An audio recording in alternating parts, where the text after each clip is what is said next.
तो सज्जनों मुस्कुराइए। आप सभी को मेरा प्रणाम। जय सिया राम।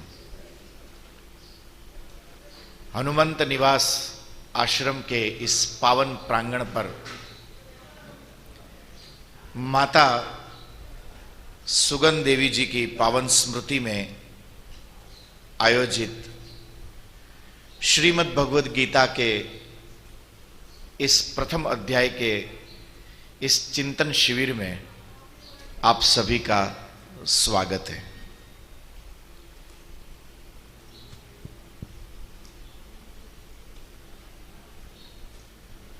ये आत्मचिंतन का,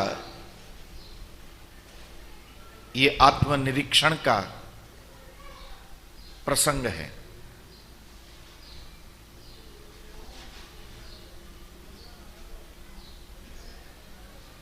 जीवन में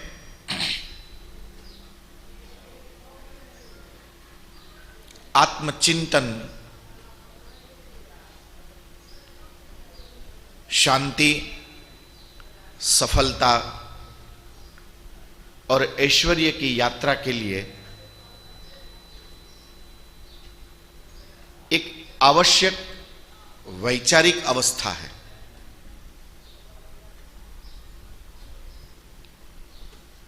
मैं पूर्व में अनेकों बार आपको बता चुका हूं कि चित्त की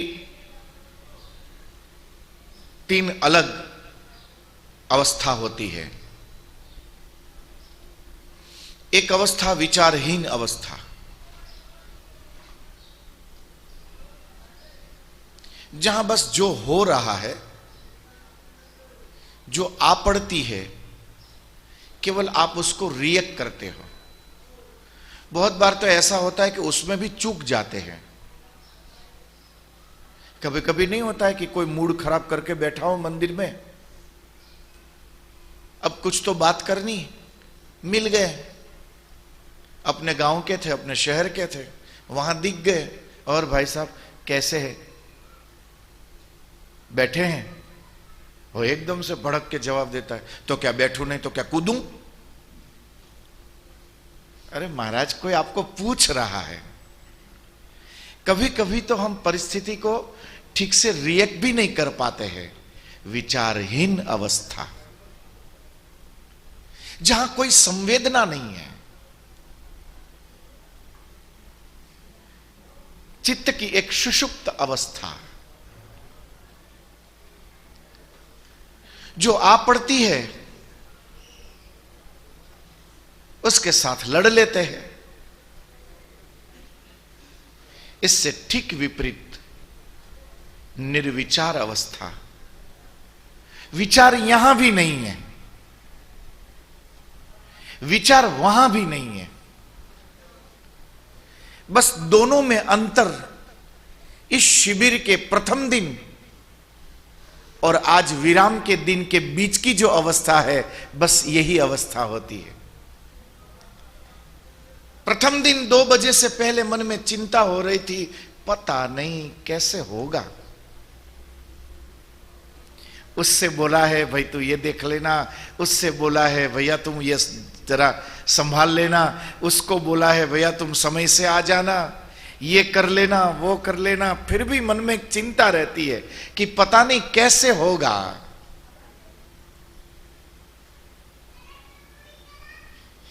इस विचार से आज जब विराम के और ये शिविर आगे बढ़ रही है, तब अब बड़े प्रसन्नता से आनंद ले रहे हैं। पता है हो जाएगा। जब आपका अनुभव जब परिपक्व हो जाता है, उसकी हर अंतरिम बातों को भी आपने ठीक से एक बार जांच लिया, परख लिया, तब विचार उसमें भी होता है, किंतु उसमें विचार की मात्रा बहुत कम रह जाती है। एक निर्विचार अवस्था में आदमी चला जाता है। विचारहीनता में और निर्विचार स्थिति में विचार की अनुपस्थिति होती है। एक में जड़ता होती है, एक में चैतन्यता होती है।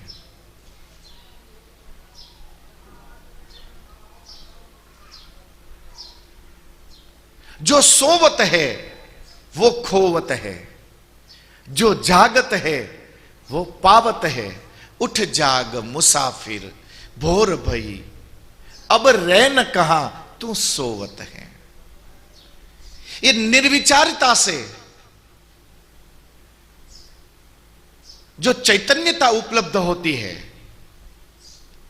इसी चैतन्य तत्व को प्राप्त करने के लिए आत्मचिंतन ये आवश्यक मीमांसा है।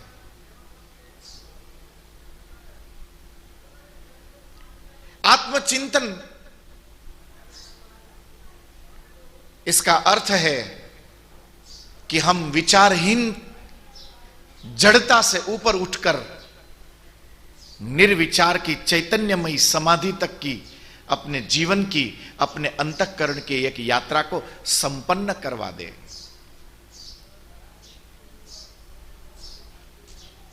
जो होता है, जो हो रहा है, उसमें एक साक्षी भाव प्रकट हो।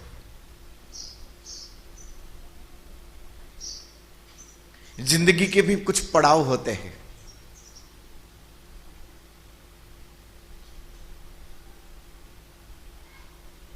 जिंदगी भी विचारहीन पड़ाव पे कभी पहुंचती नहीं है।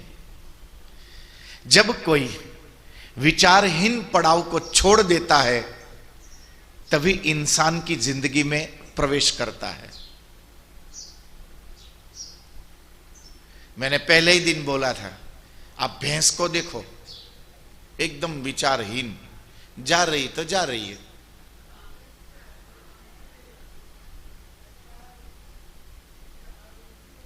ये जो पशुता है, ये पशुता ही है, विचारहीन अवस्था। इंसान ने उस पशुता को छोड़ दिया, तब उसने विचारवान अवस्था में प्रवेश किया, जहां पर इस समय अर्जुन खड़ा है, जहां पर इस समय मैं और आप खड़े हैं। विचारवान अवस्था। पर यह हमारा अंतिम गंतव्य नहीं है।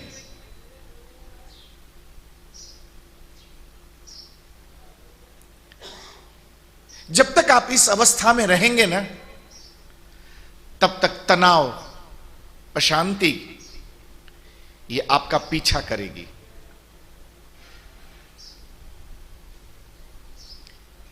कुछ चीजों का ठीक से जीवन में गणित होना जरूरी है।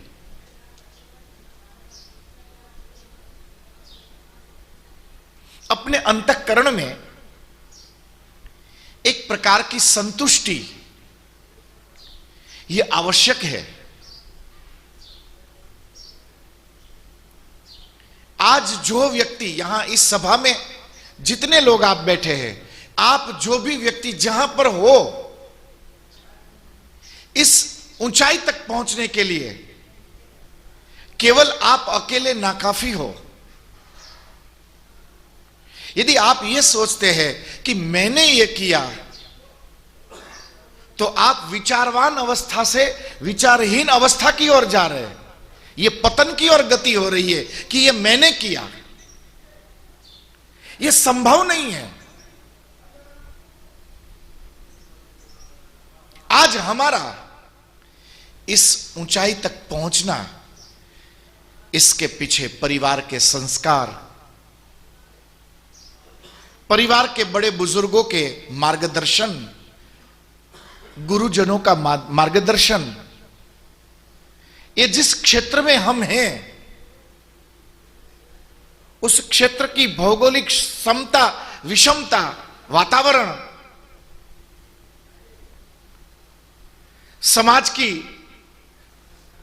समाज का बंधारण,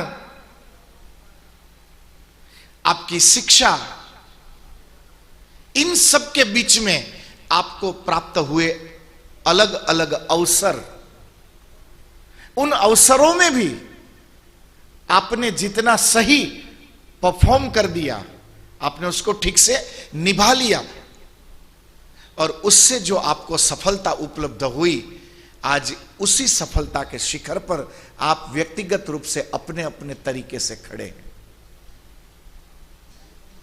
यदि ये सब कुछ न होता तो इस समय आप जहां हैं वहां कभी न होते। धन्यवाद उन लोगों का जिन लोगों ने हमें इस काबिल बनाया। धन्यवाद उन लोगों का जिन्होंने इस काबिल बनने के लिए मुझे और आपको अवसर दिए। धन्यवाद उन लोगों का कि हमारी गलती होने पर कभी मुंह बिगाड़कर हमें डांटा। ये सब कुछ जब मिला तो आज आप जहां हो आप वहां पहुंचे हो। बस यहीं से कुछ सीखने जैसी बात भी है कि यदि इन्हीं सब से कुछ बना जाता है, यदि इन्हीं सब के सहयोग से कोई व्यक्ति जीवन की इतनी यात्रा कर सकता है, तो इसका यह मतलब तो पक्का हो गया कि ये जो हम रात्रि जागरण करते हैं ना व्यर्थ की चिंताओं में और गोली खा के जो सोते हैं ना, ये अपनी उपाधि है और कुछ नहीं है। संतुष्टः सततम योगी। जब आपके अंतःकरण के अंदर ये यथार्थता बैठ जाएगी, उसके बाद आपका उठना, आपका बैठना, आपका बोलना, आपका मुस्कुराना, आपका रोना, आपका चलना, आपका बोलना, आपकी हर क्रिया, आपकी हर प्रतिक्रिया अपने आप में एक योग बन जाएगा। संतुष्टः सततम योगी। यहां पर विचारवान अर्जुन, यदि आप उसको ऊपर ऊपर से देखें, जो आपने सुनी होगी, तो ऐसा लगता है कि कुछ भी बके जा रहा है। भला कोई ऐसे मौके पर ऐसे सवाल खड़ा करता है क्या जैसा अर्जुन पूछ रहा है? सच यह है कि मेरे और आपके भीतर भी जो अर्जुन बैठा है, वो इन मौकों पर कुछ ऐसे ही सवाल पूछा करता है। ये तो उस अर्जुन को द्वारिकाधीश मिल गए, तो उसको उन सारे प्रश्नों का समाधान मिलता गया। हम इतने भाग्यशाली नहीं है कि हमें द्वारिकाधीश जैसा कोई उपदेष्टा मिले, इसलिए हमारे सवाल जहां हैं वहीं जस के तस बने रहते हैं। जब कोई विचारवान व्यक्ति यात्रा करता है तो आपके यही विचार आपको आत्मश्लाघा की ओर भी ले जा सकता है, क्योंकि विचार के घोड़े ऐसे हैं जिस पर यदि विवेक की लगाम न लगी ना, तो ये घोड़े होते हुए भी किसी काम के नहीं है। जंगली घोड़े हैं जो कहीं पर भी किसी दिशा में दौड़े जा सकते हैं, पर इनका दौड़ना कभी आपको कभी मंजिल तक नहीं पहुंचा सकता है। वही घोड़े विचार के आपको मंजिल तक ले जाएगा जिस विचार के घोड़ों पर विवेक की लगाम लगी हो। ये जो आत्मचिंतन है, ये मेरे और आपके विचार के घोड़ों पर विवेक की लगाम लगाने का एक विनम्र प्रयास भर होता है, जो विगत दिनों से हम कर रहे हैं। जहां से हमारी यात्रा आरंभ होकर संतुष्ट सततम योगी से होते होते नष्टो मोह स्मृतिर्लब्धा की यात्रा वो पूर्ण कर ले, अर्थात उसने भगवत गीता को अपने जीवन में चरितार्थ कर लिया। मैं यदि यहां 7 दिन बैठ सकता हूं तो मैं उस दिन आपको यह भी कह सकता था कि क्यों ना 18 ही दिन बैठ ले, रोज का 1 अध्याय बोलेंगे, 3 घंटे नहीं कुछ ज्यादा ही बोल लेंगे। एक ही अध्याय को एक शब्द सुप्रयुक्त सम्यक ज्ञात स्वर्गे लोके च कामधुक भवति। अर्जुन की यह विचारवान अवस्था द्वारिकाधीश के विवेक के साथ आबद्ध होकर जब भगवत गीता के नाम से प्रवाहित होती है, यदि इस अध्याय का विवेक भी मेरे और आप में चरितार्थ हो गया तो समझ लीजिए कि हमने अपनी यात्रा पर आज अग्रसर होकर उस परम पिता को प्राप्त करने की यात्रा प्रारंभ कर ली है। सोचो आप कि इसी समय आपको मुक्ति मिल जाए।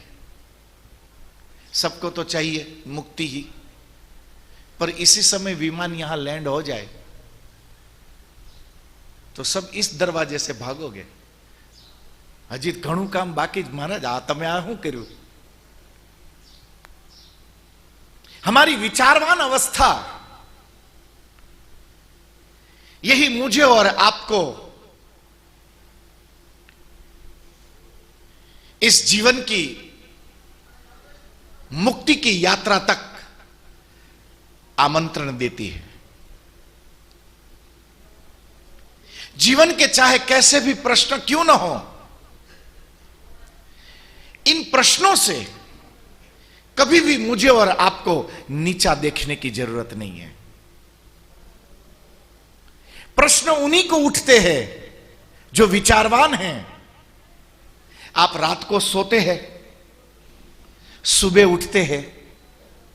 आज तक इस दुनिया के किसी व्यक्ति ने सोते सोते यह बोला कि नींद बहुत अच्छी चल रही है? आपने कभी कहा कि नींद बहुत अच्छी चल रही है? सुबह जब आप उठते हो तब आप अपना अनुभव बयान करते हो और कहते हो कि आज तो नींद बहुत अच्छी आई। विचारहीनता में जाने का अर्थ है कि जब तक व्यक्ति विचारहीनता में नीचे गिरता है तब तक उसको पता ही नहीं लगता है कि वो नीचे की ओर जा रहा है। शराब पीने के बाद जब व्यक्ति शराब के नशे में होता है तब आप उस व्यक्ति को कभी पछतावा करते हुए नहीं देखते हो। सुबह जब होती है, नशा जब उतर जाता है, तब उन लोगों को हम देखते हैं कि पछतावा करते हैं कि काश कल मैंने न पी होती। असंस्कारों के कारण, दुर्व्यसनों के कारण व्यक्ति जब विचारहीनता में डूबने लगता है तब उसे पता ही नहीं होता है कि वो इस समय कहां गिर रहा है। गिर जाता है, कोई रास्ते के किनारे पर गिरता है, कोई कहीं और गिर पड़ता है, बस सब गिर जाते हैं जैसे कोई नशे में गिर जाता है। और यह उपद्रव हमेशा चलता रहेगा। कभी ऊपर उठना, कभी गिर जाना, यह उपद्रव कभी खत्म होने वाला नहीं है। क्योंकि यह याद रखना बहुत जरूरी है कि किसी न किसी जन्म में, पूर्व में हम भी उन्हीं की तरह विचारहीन अवस्था में थे। बस एक दिन हमने हिम्मत कर ली और उस विचारहीन अवस्था को छोड़कर इस मानवीय सभ्यता में, इस विचारवान सभ्यता में हमने प्रवेश कर लिया। यदि यहां पर आत्मचिंतन न रहे तो ध्यान रखना, सावधान रहना, पुनः विचारहीनता का भी द्वार आपके लिए खुला हो जाएगा। इस समय मेरी और आपकी जिंदगी कुछ ऐसे पड़ाव पर आके खड़ी है कि जहां पर निर्विचार अवस्था में भी प्रवेश किया जा सकता है और विचारहीन अवस्था में भी प्रवेश किया जा सकता है। इतने बड़े महाभारत के सम्रांगण में सब विचारवान थे, किंतु उन सब लोगों ने अपने लिए विचारहीनता का द्वार खोल लिया। दुर्योधन ने, पूरी कौरवी सेना ने, वो उसमें डूब गए, खो गए।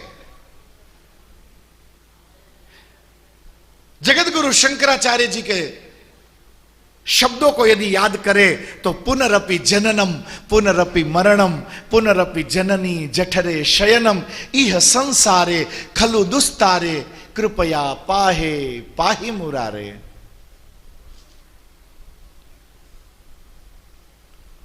फिर से उसी यात्रा में लगना पड़ेगा, फिर कहीं जन्म ले, फिर कहीं मरे, फिर से जन्म लेना, फिर मर जाना।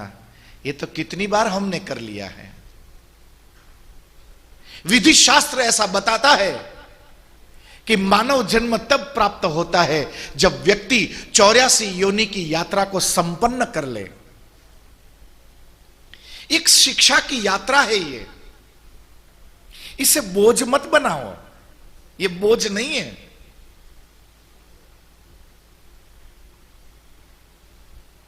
जो पढ़ने जाता है ना, वही आगे बढ़कर बड़ा अफसर बनता है।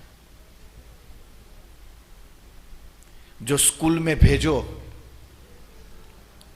और जंगल में सीताफल ढूंढता रहे ना, फिर वो जीवन भर मौड़ा ढूंढता रहता है। शिक्षा अनिवार्य है। अशिक्षा आपको विवेकानंदता की ओर डुबा देती है। ये जो 84 योनियों की जो यात्रा है, आपने बहुत कुछ सुन रखा होगा। कुछ लोग तो इसको ऐसे बताते हैं कि जैसे बहुत बड़ी गलती हो गई हो,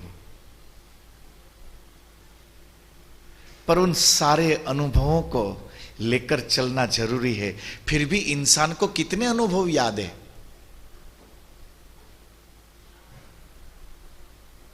कितने अनुभव याद है?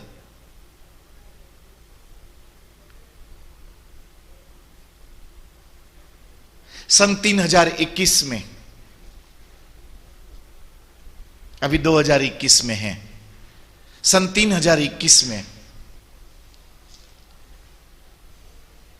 कहीं पुणे के आसपास, बेंगलोर के आसपास खुदाई चल रही थी। उस समय का जो वहां राजा था, आइस एज लगभग अब खत्म होने को थी, फिर से जिंदगी पनप रही थी। तो छोटे से एक दल कटक का वो राजा एक दिन वो किसी काम से खुदाई कर रहे थे, तो खुदाई करते करते कॉम्पैक्ट डिस्क वो खुदाई में 8-10 निकल आई। थोड़ी सी चमक रही, अभी बची थी, चमक रही थी। सब राजी हो गए कि कुछ पुराने जमाने का कुछ मिला है, चलो राजा जी को लेके बताते हैं। उन्होंने थाली में सजाया, लेकर गए राजा के पास। देखो देखो सरकार, क्या मिला है? वो भी देख के सोचने लगे, भला ये क्या होगी? गोल गोल थाली जैसा दिख रहा था। तो किसी विद्वान ने, उस जमाने के विद्वान ने कहा कि लगता है कि उस जमाने में लोग बहुत छोटे छोटे रहते होंगे, तो इस थाली में खाना खाते होंगे।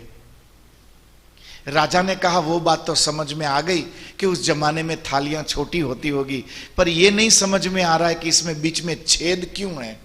इसका मतलब तो यह हुआ कि उस जमाने में जो लोग जिस थाली में खाना खाते थे, उसी थाली में छेद भी कर लिया करते होंगे।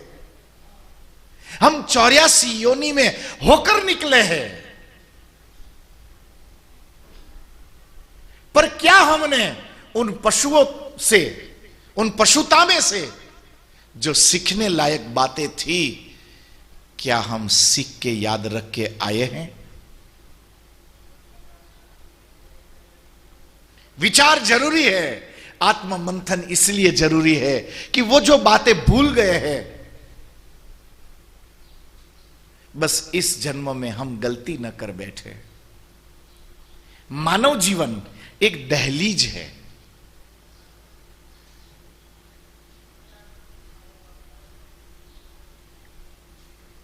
इस जीवन से या तो हम वापस लौटेंगे उस अंधेरे कमरे में जहां केवल अंधेरा और अंधेरा ही है, फिर दरवाजा बंद हो जाएगा, फिर से घूमेंगे, फिर से इधर उधर भागेंगे, फिर कहीं जाकर ईश्वर की कृपा से दहलीज को उपलब्ध हो पाएंगे।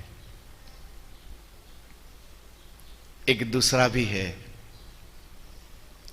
कि यदि चैतन्यता की इस दहलीज को हमने पार कर लिया तो यहां से निकलने के बाद मुक्ति का खुला आकाश है, झरनों का संगीत है,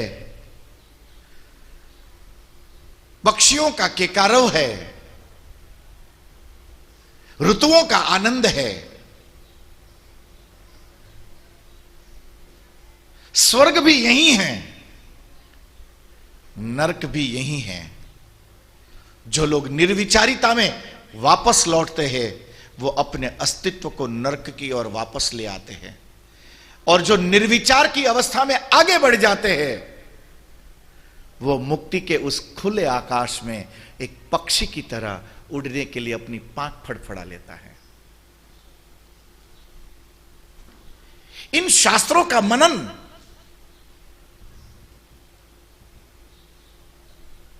बात थोड़ी कड़वी लगेगी, पर जब मैं अध्याय आप लोगों को सिखा रहा था तब भी मैंने ये बात बोली थी। आज फिर से आपको याद दिला दूं कि हम चले जाएंगे, बाद में भी किसी को तो हम पे दया आएगी, किसी को तो हमारी याद आएगी, तो कोई ना कोई तो हमें याद करके गीता पाठ कर ही लेगा। कोई हमारे लिए गीता पाठ करे, ऐसी जिंदगी का क्या फायदा? क्यों ना हम अपने लिए ही इस गीता को अपना जीवन बना लें। गीता सुगीता कर्तव्या किमन्ये शास्त्र विस्तरई ही। इसी गीता के गीत को यदि हम अपना जीवन संगीत बना सके तो यहां से आगे की मेरी और आपकी यात्रा सुरुचिपूर्ण हो जाएगी, उत्सव बन जाएगी। बहुत मुंह लटका के घूम लिए ना, जब भी रामानुज आए याद दिलाएं भैया मुस्कुरा दो, तो टिम करके मुस्कुराएं, फिर भूल गए। अपने जीवन को उत्सव बनाने के लिए यहां पर अर्जुन जो सवाल खड़े कर रहा है, यह सवाल मेरे और आपके जीवन के सवाल है। ये हमारे भीतर से यही प्रश्न पैदा होते हैं कि अधर्मा विभवात कृष्ण प्रदुष्यन्ति कुलस्त्रियः स्त्रीषु दुष्टासु वार्ष्णेय जायते वर्ण संकरः संकरो नरकायैव कुलघ्नानां कुलस्य च। आइए महाराज,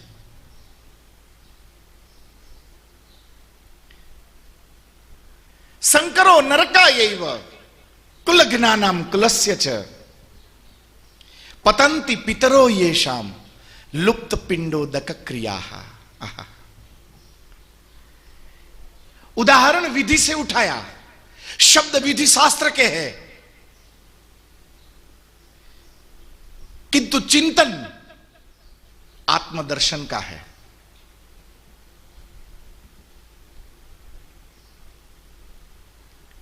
शास्त्रकार कहते हैं कि संस्कारहीना न पुनन्ति वेदाः। ये याद रखने जैसा बहुत बड़ा महावाक्य है ये, कि जिस व्यक्ति में संस्कार नहीं है, जिस व्यक्ति के पास सुचिता नहीं है, जिस व्यक्ति के पास भद्रता नहीं है, न पुनंति वेदाः, उसके लिए तो चारों वेद उतर के आए ना, तब भी उसको कोई पवित्र नहीं कर सकता है। ये शास्त्र वचन यही हमें उस दिशा में इंगित करते हैं।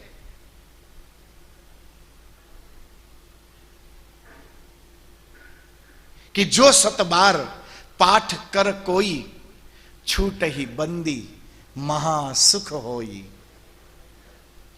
तो क्या हनुमान जी बैठते होंगे 100 बार ये गिन रहे होंगे कि ये 100 पूरा करे तो मैं छोड़ूं इसको? ऐसा होता होगा?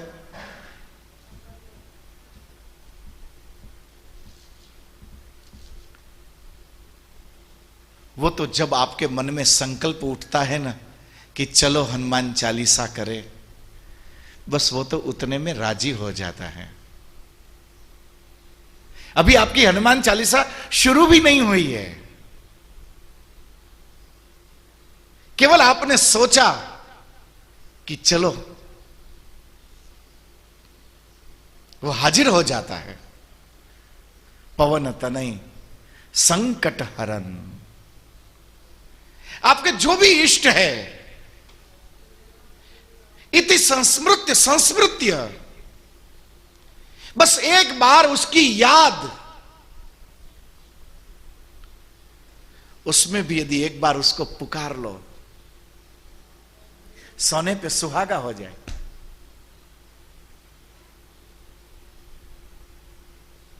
चाहे आप कितने भी संपन्न क्यों ना हो,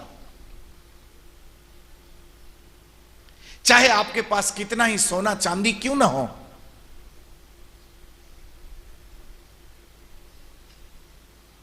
आपका एक 3-4 साल का बालक यदि खेलने के लिए जा रहा है और यदि वो आपके पर्स में से एक सोने का सिक्का उठाए और जिद पकड़ के बैठ जाए कि मैं तो ये लेके ही जाऊंगा, आप जाने देंगे?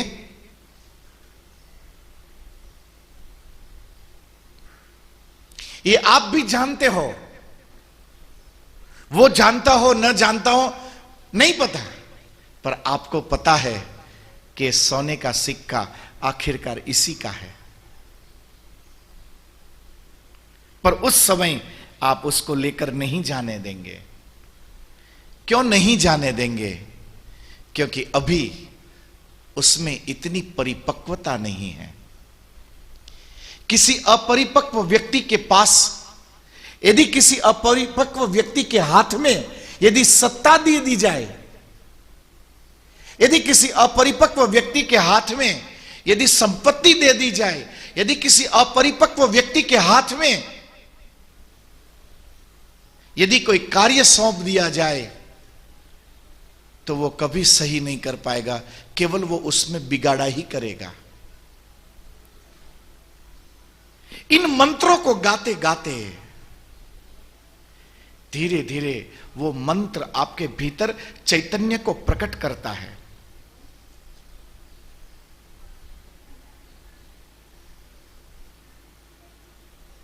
वैष्णव की वार्ता में एक कथा है ना कि एक बार महाप्रभु जी ने, मैं नाम भूल गया, उन्होंने अपने उस शिष्य को कहा, बड़ा विद्वान आदमी, बहुत विद्वान, बोले बेटा जब तू मेरे से दीक्षित हो ही गया है तो अब से तेरा मंत्र है श्री कृष्ण शरणम मम। अब पंडित आदमी, संस्कृत का प्रकांड विद्वान, उसने तुरंत हिंदी कर लिया कि हे श्री कृष्ण मैं तेरी शरण में आया हूं, आप मेरी शरण हो। अब उसने अपना तर्क लगा लिया, विचारवान पंडित अपना विचार लगा लिया। बोले आप कहीं जा रहे हो, गलती से किसी को धक्का लग जाए, गलती से, आपका ध्यान नहीं, पर जैसे ही धक्का लग जाए तुरंत उसका हाथ, सॉरी भैया। अब एक ही बार बोलते हो ना आप, ऐसा थोड़ी है कि रुद्राक्ष की माला लेकर बैठ जाओ 100 बार 108 बार sorry sorry sorry sorry sorry sorry sorry, ऐसा थोड़ी होता है।